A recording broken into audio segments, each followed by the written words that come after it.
Hội nghị quốc tế về du lịch có gì?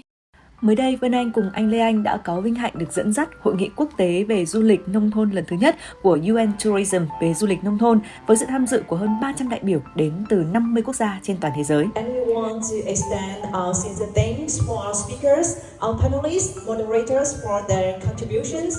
Your knowledge has been very useful in shaping our discussion today. Hội nghị được chào đón Phó Thủ tướng Chính phủ Lê Thành Long, Bộ trưởng Bộ Văn hóa Thể thao và Du lịch, Bí thư Quảng Nam và Phó Tổng thư ký UN Tourism.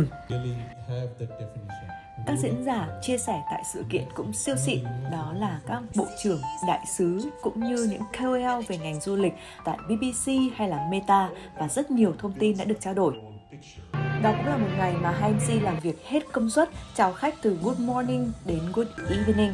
Và buổi tối chính là phần liên hoan gala với rất nhiều tiết mục âm nhạc đặc sắc và những món ăn ngon.